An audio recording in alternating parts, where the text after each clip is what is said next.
to the place in the middle of the sun. And we'll sing this song, sing it one by one. Sports are more than just a game for the women who play, coach, and broadcast them. They're a way to change the perception of women and push society further toward acceptance and equality. From USA Today Sports comes Changing the Game, a new podcast about women who have changed the world of sports. The host, Nancy Armour, sits down with sports icons, legends, and trailblazers to talk about their careers and the impact they've had on and off the playing field. The conversations are personal, powerful, and they show a side you don't see on the court or field. This week, they speak with Olympic gold medalist Lorri Hernandez about achieving her life's dream at just 16 as part of the Final Five gymnastics team at the Rio Games, and everything that came after. She's found that her voice is as every bit as strong as she is, and she's not afraid to speak for herself and others. You're about to hear a preview of Changing the Game from USA Today Sports. As you're listening, be sure to subscribe to Changing the Game on Apple Podcasts, Spotify, or wherever you're listening right now. You got this. As Laurie Hernandez prepared to do her balance beam routine at the Rio Olympics, cameras captured her giving herself that short but powerful pep talk. And indeed, she seemed to have everything. Gold and silver medals from those 2016 games. The Mirror Ball trophy from Dancing with the Stars. Fans all over the globe. But nobody's life is perfect. Laurie has recently opened up about emotional and verbal abuse from her former coach and the devastating effects it had, and still has, on her confidence and self-esteem. After she came forward, there was part of her that wanted to hide under a rock. But Laurie has realized that being seen and being heard matters. To her and to so many others out there. From USA Today, I'm Nancy Armour. And this is how Laurie Hernandez is changing the game. When you and I talked a couple of months ago, you said one of the things you really enjoyed about taking the time off after Rio was exploring different things and kind of figuring out who you are outside of the gym. Which, when you're an elite athlete, especially at the young age that gymnasts are, you don't get a chance to do that. Why was that so important to you? And how do you think you've benefited as Laurie Hernandez the person? Oh, that's a really good question. I mean, growing up, my mom had always told me, like, hey, you're Laurie who just so happens to do gymnastics. You're not Laurie the gymnast. I see you as much more than that. So keep that in mind whenever you're doing anything. And that was kind of something she always told me throughout the years growing up in gymnastics. So when we started to veer and venture into different things that weren't gymnastics related, I was excited about it and I was open to it. It didn't feel like my heart was breaking. It was more of just kind of like, oh, I also have these opportunities because of this. It was just like another step kind of wherever I was going to next. But I mean, it was really important for me to have that. I started homeschooling for gymnastics in 3rd grade, and I was training at a really high level for a very long time at a really young age. I did the sport before the comeback for 11 years. So that was a lot of time spent on one thing.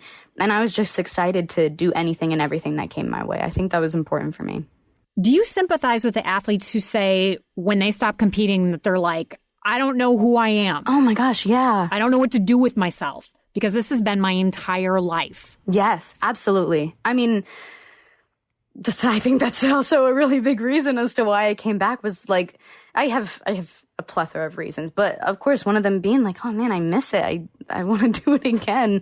And my parents were like, well, you have time. If that's what you want, then go right ahead. And that's what we did. But I feel that. I mean, it's so scary to have this one thing where also it's like a team environment. And even though you're out there solo, you still have people by your side kind of cheering you on and everybody's rooting for the same thing. You're all super competitive. You know the ins and outs of the sport. And then suddenly if you retire or if you quit or whatever's happening and you stop, you went from knowing something like the back of your hand to now just kind of jumping into what could be deemed as regular life without the sport that you've known all your life. That's terrifying. I mean, I was a little bit scared even, and I was just a teenager and I got to do a bunch of stuff, but to kind of leave that, it is definitely scary. And I think there's a lot of empathy and sympathy that goes for everybody who stops a sport. I know someone who's like family. She's a pro hockey player. You know, she was talking about kind of like, do I stop? Do I keep going? And one of the biggest fears was like, well, if I stop, then what happens? Like, what am I going to do? And that's a really big topic that I still think needs to be talked about, because it can be scary to stop something that you've known all your life. I think a lot of people can relate to that. No matter how old you are, what industry you're in, change is scary. You don't want to lose the comfort of what you know. And for a lot of people, what you do becomes who you are. But you've done this now. So for the rest of your life, you know that you can take a massive leap and you're going to be okay.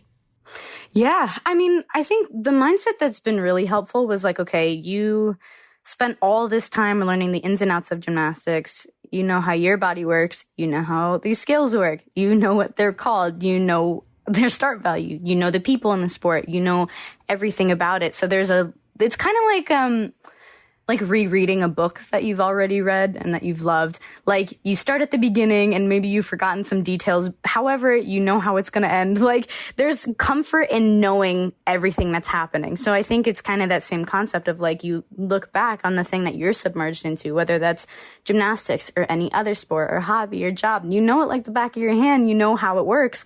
So when you want to dive into something else, it can feel really scary, but falling back on the fact of like, okay, I just need time to adjust.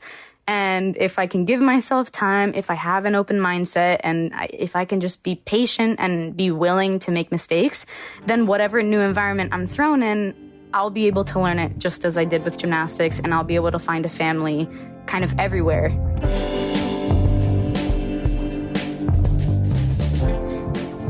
I'm Nancy Armour, and that's all for now. You can find the rest of this episode by searching for Changing the Game at Apple, Spotify, or wherever you get your podcasts.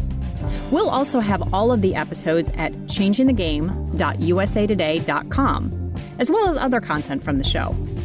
Let's talk about Changing the Game, too. You can find me on Twitter at NRArmour. And if you like this podcast, be sure to tell your friends so they listen, too.